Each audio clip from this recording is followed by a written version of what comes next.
Hey there, and welcome to the Thinking Read podcast. I am Tom Vieira. How do we know that we are being rational? That's the question I'd like to take up today in our fifth episode on Blaise Pascal. Thank you so much for joining us. In the last episode, I took up according to Pascal, our deep desire to get away from being alone with our own thoughts. That's a horrifying idea. Pascal says we would much rather find diversions of every type than to try to face down our deepest, most difficult questions, especially the question of what happens after we die. In that episode, I touched on a topic that I would like to open up more fully in this episode. It's the topic of reason. I mentioned that for Pascal, there are certainly the limits of reason that we need to keep in mind. And I will explore that a little bit more fully in the next episode, very briefly. When Pascal thinks about the limits of reason, he almost certainly has in mind science. Science can only go so far. And so reason does well when it operates within the realm of evidence, gathering data, and so on. In fact, Pascal is usually thought of as the sort of founding father of our modern understanding of the scientific method. It was Pascal who insisted on sort of practical experimentation.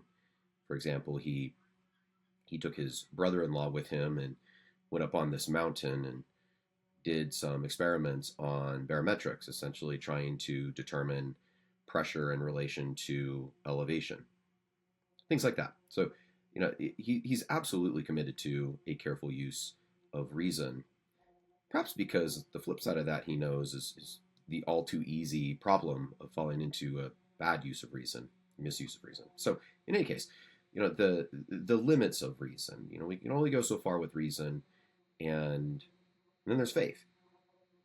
And faith is knowledge by the heart and not by reason. That's something we'll talk about in the next episode. In this episode, it's not just the limits of reason, but the vulnerability of reason. And before I dive in, I want to do a couple things first. First of all, I think a key distinction needs to be made.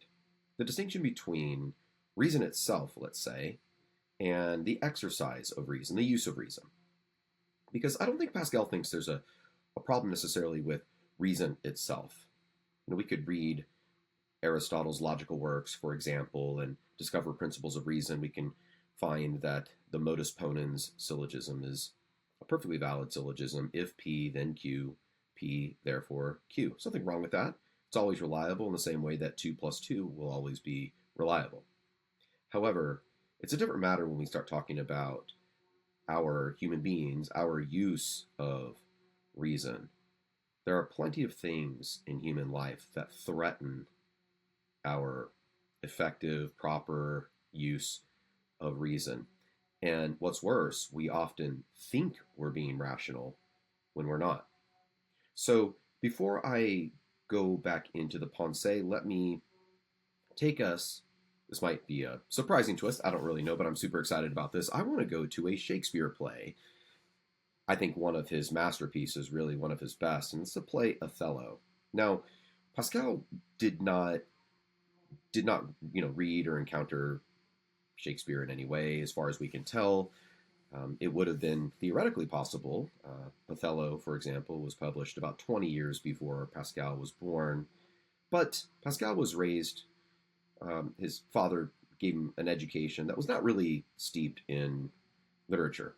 He wasn't really reading Homer in the original Greek, anything like that. It was more of a science and mathematics education with a particular emphasis in Latin. So in any case, had Pascal known the play Othello, I think he would have delighted in a key insight that, or maybe even we might say, Shakespeare anticipating, as Pascal would in the Pensée, anticipating what would be a really key, characteristically modern problem. How do we know when we're being rational? So if you don't know the play, and you don't want me to blow it for you. I'm going to do my best to really not blow it for you, but if you want to pause the podcast here and come back to it or whatever, by all means do so. But I'll do my best not to ruin anything. So Othello, the main character, is a military man.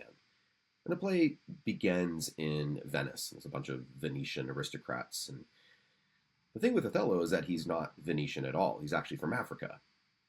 And so he's sort of he's out of place. He's one of them, but not really, right? He's a foreigner, but he's got a high-ranking position in the military, and he happens to be engaged to a Venetian lady, which is really key because the other main character in the play is a man named Iago. Now, Iago's the villain, and he is one of the most intriguing, one of the most marvelous characters in all of literature.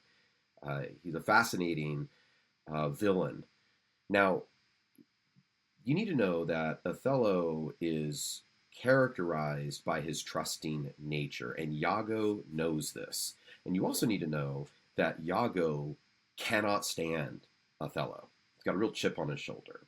Seems like at the very least it has something to do with Othello having gained a certain promotion and honors that Iago believed he deserved. Maybe there's other reasons. In any case, the whole play is really motivated by Iago's desire to take Othello down. Well, as we sort of get into Act 3, it's a really, really critical part of the entire play. Othello and Iago are talking, and Othello trusts Iago. Iago, in fact, is known in the play as Honest Iago, which is really enjoyable for the audience, right? Because we know Iago is everything but honest. So Iago says this to Othello: "Men should be what they seem." And that line, very simple line, but that line hovers over the entire play, almost like a dark spirit. Because, of course, Iago is not what he seems. In fact, one of the most famous lines from the entire play is Iago saying, "I am not what I am." Okay, so if we move forward a little bit, same act, Act 3, we find Iago by himself. Now, in a Shakespearean monologue, to be by yourself means that the audience is going to get to know exactly what that character thinks. And this is Iago sort of unfolding his plan, or at least part of his plan, to take Othello down. And he's going to play on both Othello's trusting nature as well as his relationship with Desdemona. He says, "I will in Cassio's lodging loose this napkin, and let him," that's Othello, "find it. Trifles light as air are to the jealous confirmations strong as proofs of holy writ." So he's basically going to plant evidence, right? He's going to plant false evidence.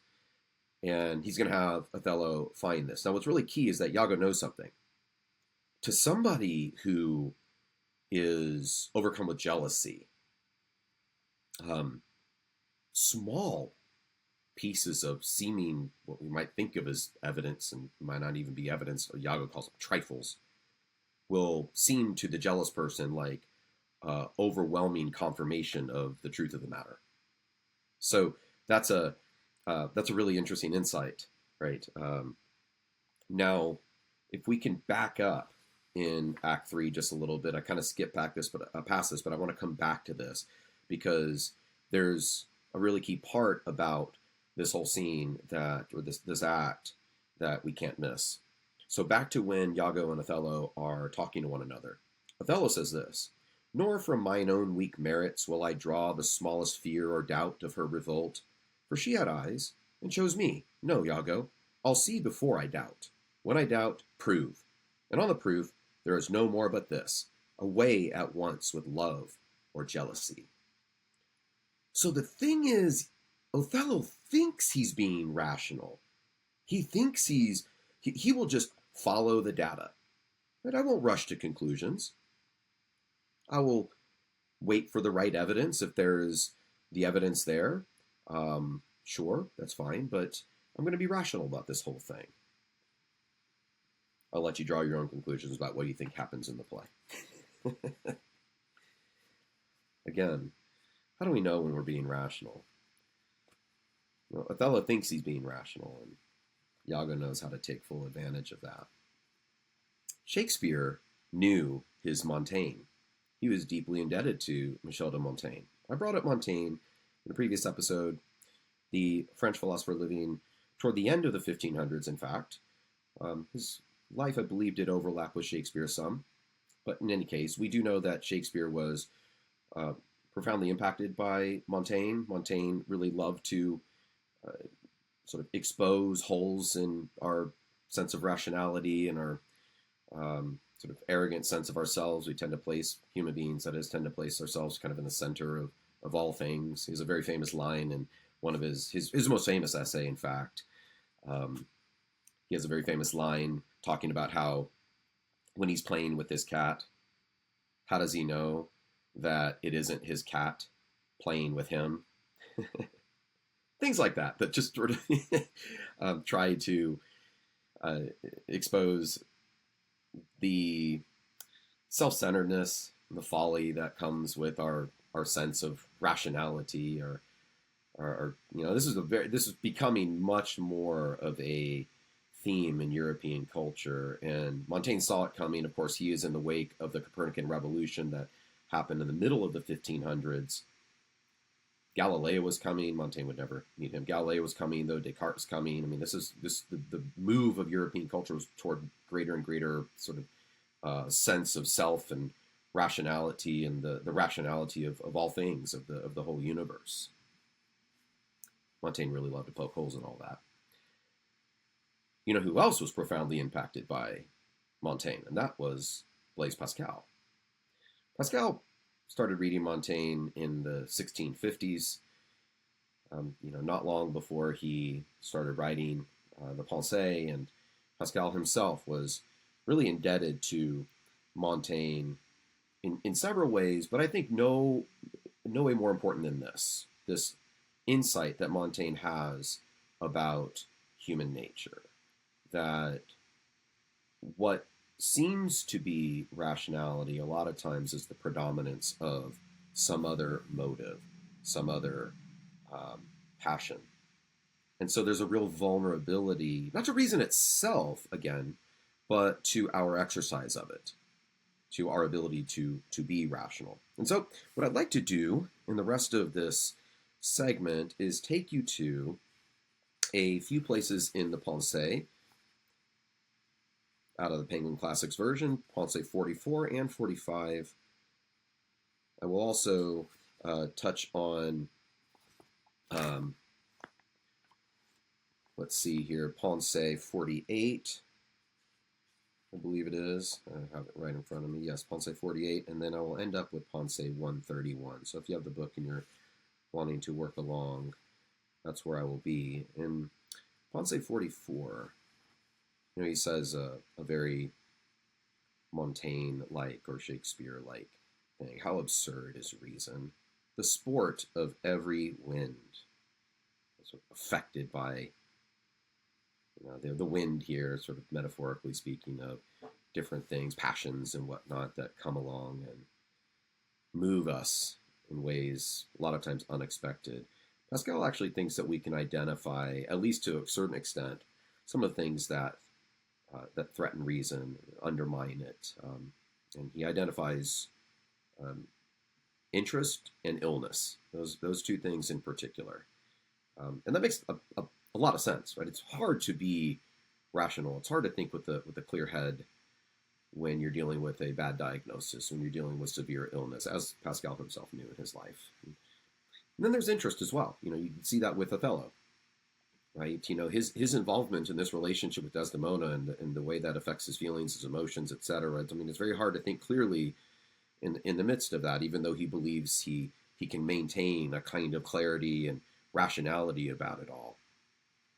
Okay, so there's, I think, a kind of parable, if you will, in Othello, and you can look to Pascal as a way to sort of philosophically draw some of this out.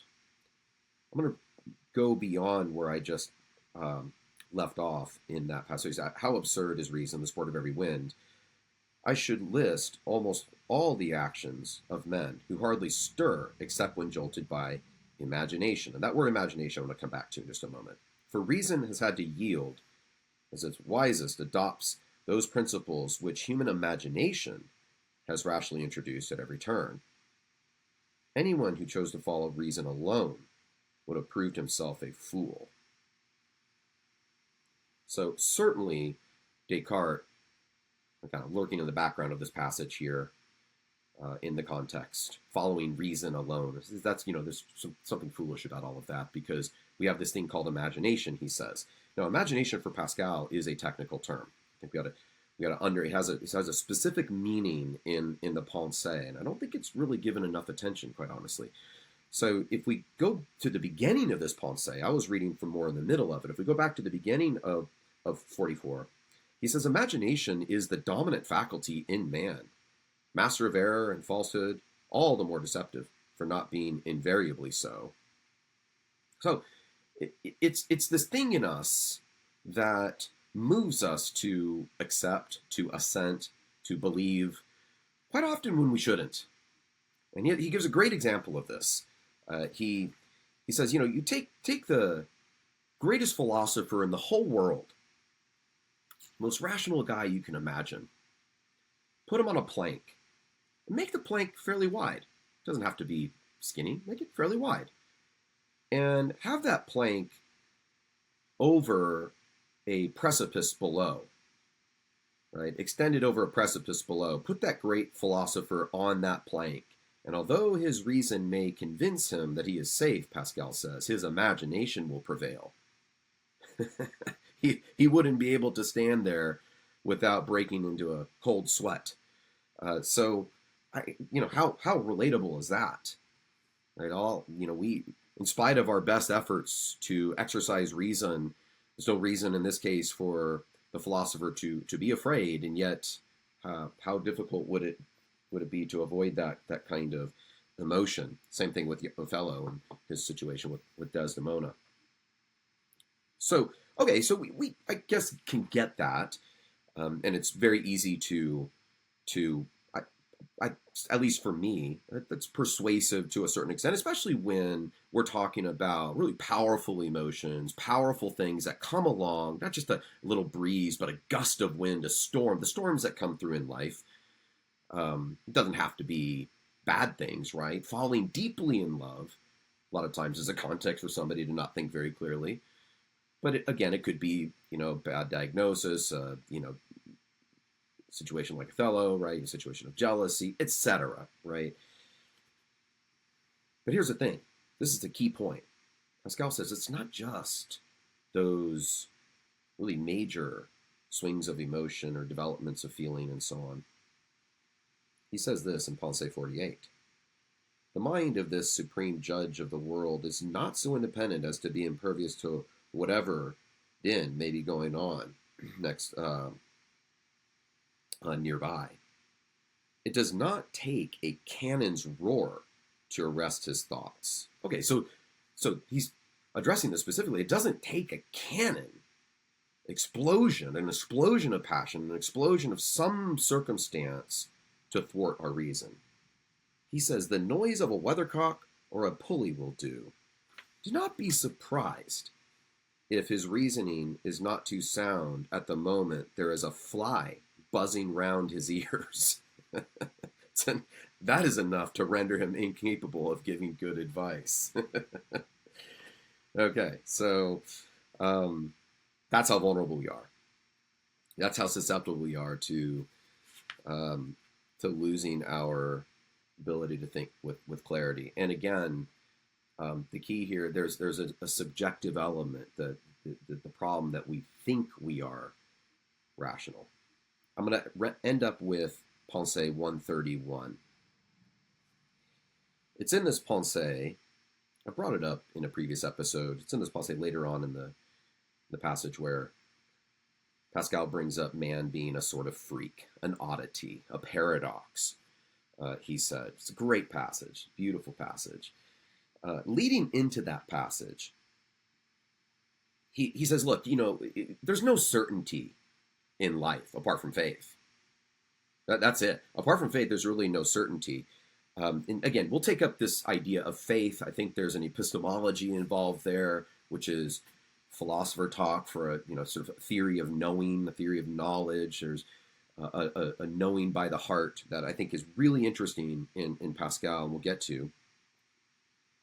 But let's wrap up this episode with this passage. He says, "Moreover, no one can be sure, apart from faith, whether he is sleeping or waking. Because when we are asleep, we are just as firmly convinced that we are awake as we are now." So we can't help but think of Descartes here. Descartes, very famously in his argument for the cogito, he says, how do I know that I am not sleeping in my bed right now as opposed to sitting in this room?